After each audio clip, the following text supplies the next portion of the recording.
루카복음서 11장 주님의 기도.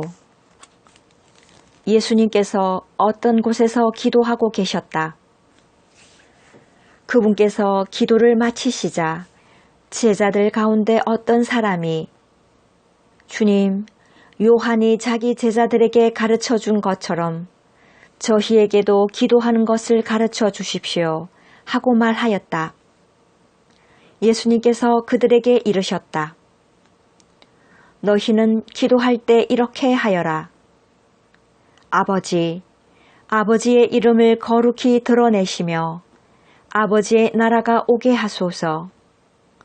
날마다 저희에게 일용할 양식을 주시고 저희에게 잘못한 모든 일을 저희도 용서하오니 저희의 죄를 용서하시고 저희를 유혹에 빠지지 않게 하소서.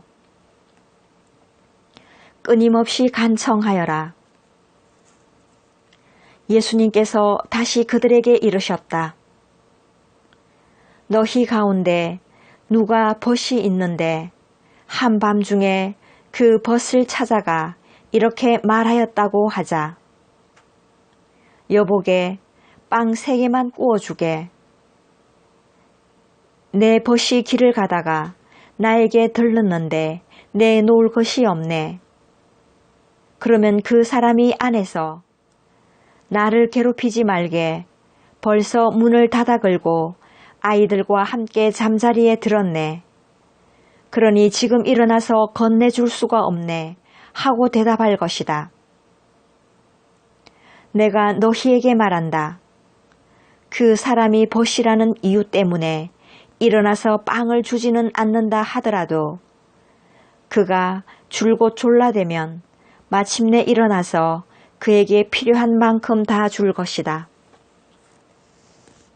청하여라, 찾아라, 문을 두드려라. 내가 너희에게 말한다. 청하여라, 너희에게 주실 것이다. 찾아라, 너희가 얻을 것이다. 문을 두드려라. 너희에게 열릴 것이다. 누구든지 청하는 이는 받고 찾는 이는 얻고 문을 두드리는 이에게는 열릴 것이다. 너희 가운데 어느 아버지가 아들이 생선을 청하는데 생선 대신에 뱀을 주겠느냐? 달걀을 청하는데 정갈을 주겠느냐? 너희가 악해도 자녀들에게는 좋은 것을 줄 알거든. 하늘에 계신 아버지께서야 당신께 청하는 이들에게 성령을 얼마나 더 잘 주시겠느냐. 예수님과 베엘제불. 예수님께서 벙어리 마귀를 쫓아내셨는데 마귀가 나가자 말을 못하는 이가 말을 하게 되었다. 그러자 군중이 놀라워하였다. 그러나 그들 가운데 몇 사람은 저자는 마귀 우두머리 베엘제불의 힘을 빌려 마귀들을 쫓아낸다 하고 말하였다. 다른 사람들은 예수님을 시험하느라고 하늘에서 내려오는 표징을 그분께 요구하기도 하였다. 예수님께서는 그들의 생각을 아시고 이렇게 말씀하셨다. 어느 나라든지 서로 갈랐으면 망하고 집들도 무너진다. 사탄도 서로 갈랐으면 그의 나라가 어떻게 버티어내겠느냐.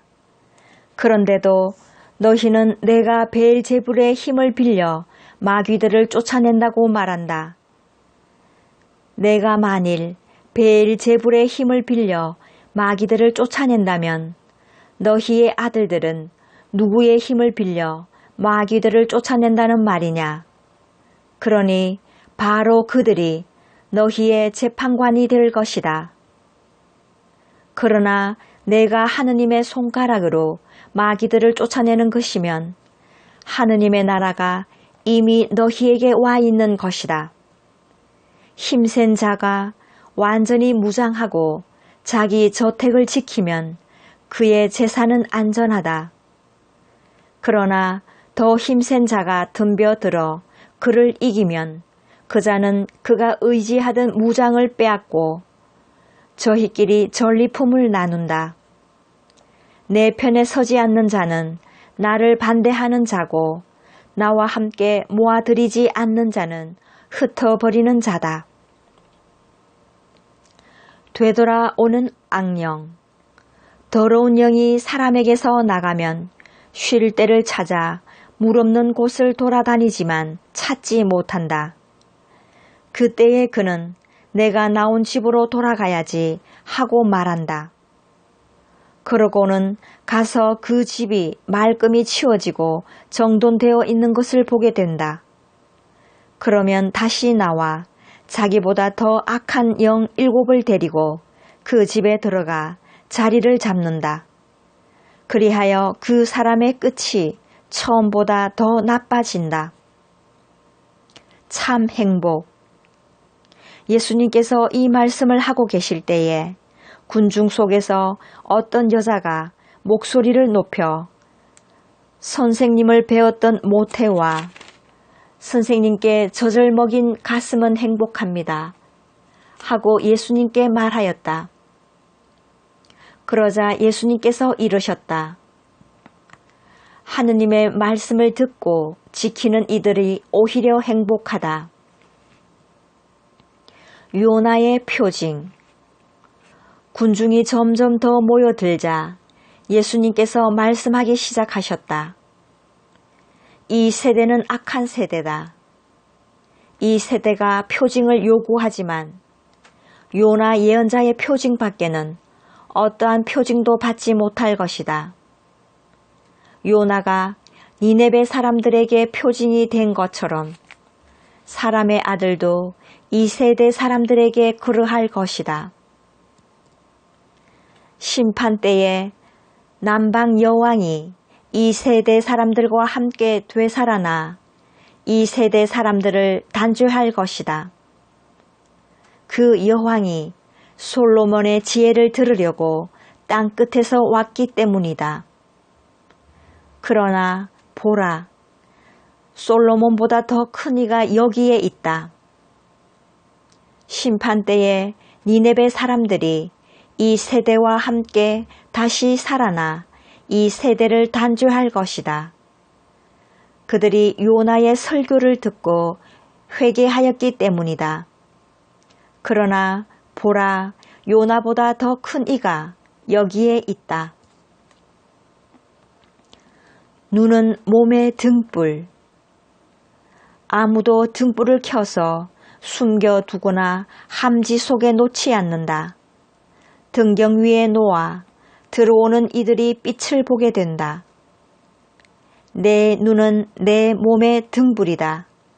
내 눈이 맑을 때에는 온몸도 환하고 성하지 못할 때에는 몸도 어둡다. 그러니 내 안에 있는 빛이 어둠이 아닌지 살펴보아라. 너의 온몸이 환하여 어두운 데가 없으면 등불이 그 밝은 빛으로 너를 비출 때처럼 내 몸이 온통 환할 것이다. 바리사이들과 율법 교사들을 꾸짖으시다. 예수님께서 다 말씀하시자 어떤 바리사이가 자기 집에서 식사하자고 그분을 초대하였다. 그리하여 예수님께서 그 집에 들어가시어 자리에 앉으셨다.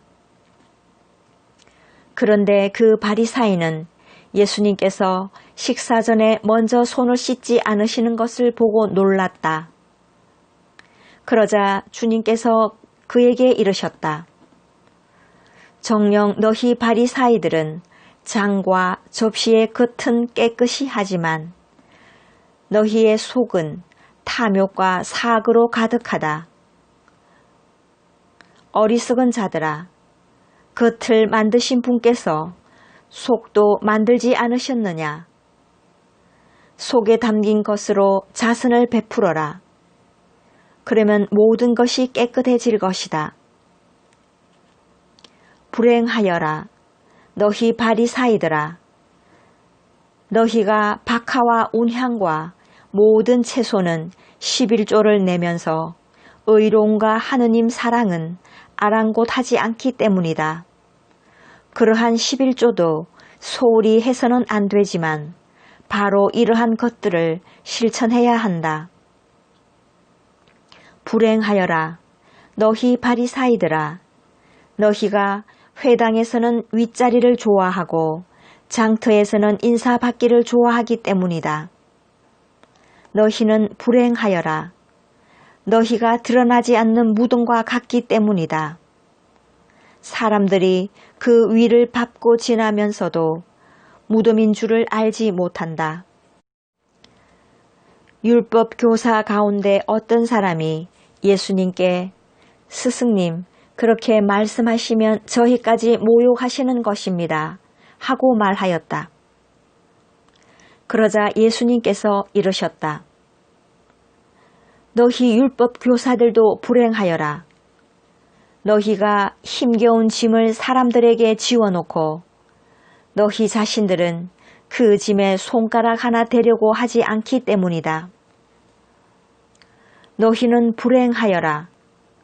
바로 너희 조상들이 죽인 예언자들의 무덤을 너희가 만들기 때문이다.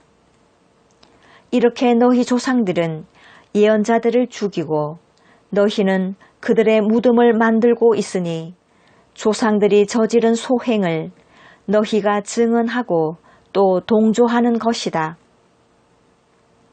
그래서 하느님의 지혜도 내가 예언자들과 사도들을 그들에게 보낼 터인데 그들은 이들 가운데에서 더러는 죽이고 더러는 박해할 것이다 하고 말씀하셨다. 그러니 세상 창조 이래 쏟아진 모든 예언자의 피에 대한 책임을 이 세대가 져야 할 것이다. 아벨의 피부터 제단과 성소 사이에서 죽어간 스가랴의 피에 이르기까지 그렇게 해야 할 것이다. 그렇다. 내가 너희에게 말한다. 이 세대가 그 책임을 져야 할 것이다. 불행하여라. 너희 율법 교사들아. 너희가 지식의 열쇠를 치워버리고서 너희 자신들도 들어가지 않고 또 들어가려는 이들도 막아버렸기 때문이다. 예수님께서 그 집을 나오시자 율법 학자들과 바리사이들은 독한 앙심을 품고 많은 질문으로 그분을 몰아대기 시작하였다. 예수님의 입에서 나오는 말씀으로 그분을 올가매려고 노렸던 것이다.